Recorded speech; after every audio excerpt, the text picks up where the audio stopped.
Hi, how you doing? And welcome back to another video on the channel. What we have for you today is our wildcard video going into game week 23. And even if you're not wildcarding, hopefully it'll help you out with some general transfer thoughts and decisions moving forward. If it does and you're new around here, why not subscribe? It is free and we're trying to close in on 300 subscribers in the near future. So if you can help with that, that would be awesome. We really do appreciate all the support we get on the channel. We are recording this video before Sunday's games have kicked off, but like we always say, if there's any injuries, we will put some additional players that you could use in the comments on the video.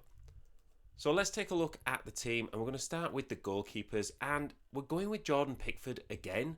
I just think if you're wildcarding right now, you might as well take advantage of the double game week 24. He's actually second in points among goalkeepers anyway, so it's not like it's a risk. It just makes sense to me. Fabianski is the best option as your bench goalkeeper just because he's the cheapest playing keeper, but Jordan Pickford is the one you're getting in for the next few game weeks at least.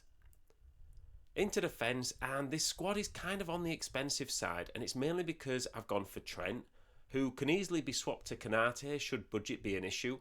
Trent obviously has the biggest upside with defenders. Ipswich and Wolves either side of the double game week. Even if you downgrade him after those 4 games, I think he's worth it for the short term if you're using your wild card to get him in. I think even on a free transfer, as long as it doesn't decimate the rest of your squad too much, I think he's still a good option. But if you've got unlimited transfers, I just think the upside is just too much to ignore. Munoz is a good shout for Palace, but Gahey actually ranks 5th in defenders for bonus points. He's a little cheaper too. Palace are playing well and have good fixtures, so 1 or 2 representatives from the squad is kind of needed. Robinson and Hall are really popular picks right now. If you don't already own them, they may be bordering on a little expensive given their mixed fixtures coming up. If you've already got them in your team, they're a hold as they're such a key part of their squads, and they just aren't great options for their price in FPL at the moment from a defensive point of view. Into midfield, and I know Salah has blanked 2 games in a row, but could anyone actually recommend a team without him? You probably already have him in, so I'm not going to be the one to say sell him. He actually already has more attacking returns this season than he did in the whole of last season. Palmer's got double digits in points in 3 out of his last 4 games. If anything, he's a potential captaincy option in game weeks 27 and 28 when they play Southampton and Leicester. He's also a great contributor for your team the rest of the time. And Mbeumo has Spurs, West Ham, Leicester and Everton in the next 5 weeks.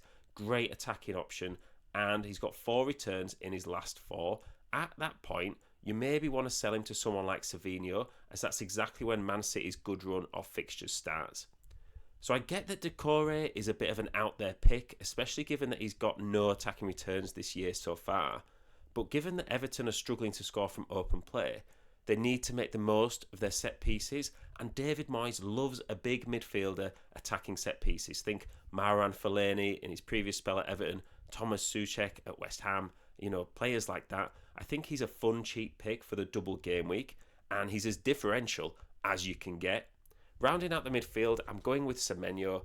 He has 5 returns in his last 6, and we spoke about him recently when we were talking about Bournemouth's injury issues in attack. You could also go for Cliver here. I think it's just genuinely whichever one you prefer. They're both the same price, but Semenyo is definitely more secure for minutes.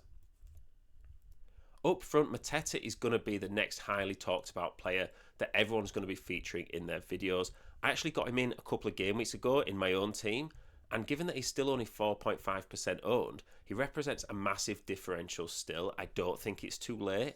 4 goals in his last 3, with favourable fixtures all the way to game week 31. I think he's a great shout, especially for that price. Isak's the 3rd most owned player in FPL. Once again, if you already have him, don't take him out. But he does have some tougher fixtures coming up. I think if you can manage through them, they go great again from game week 28 onwards.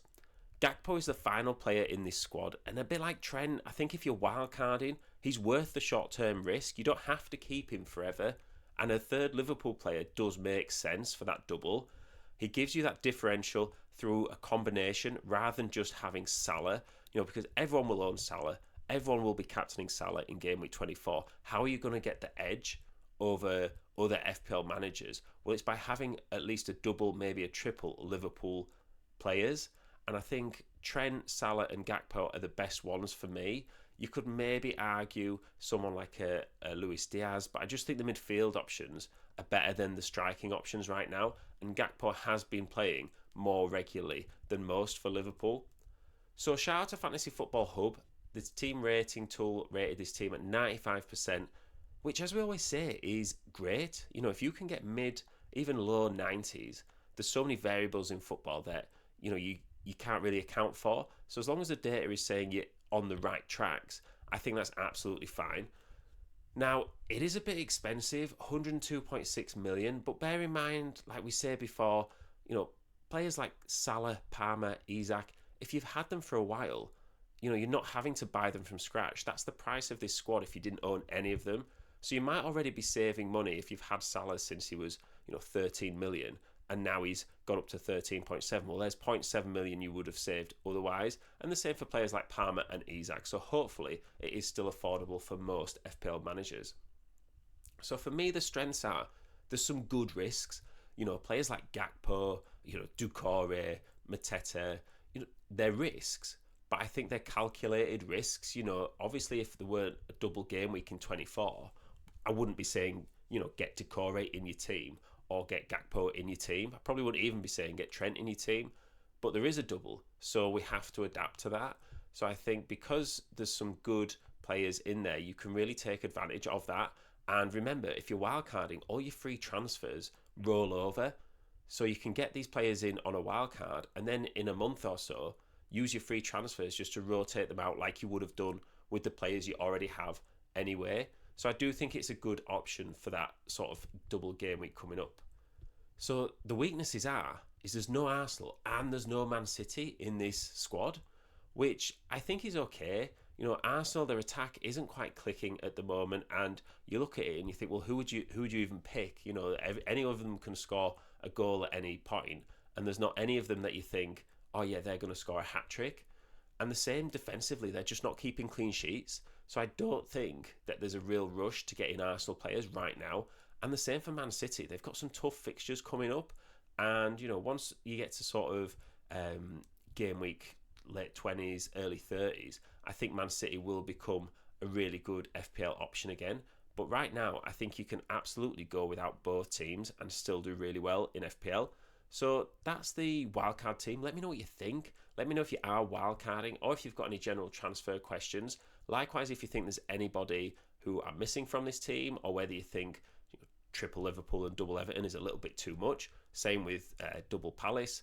You know, would you spread it out among some different teams? It's always good to chat FPL, so let me know.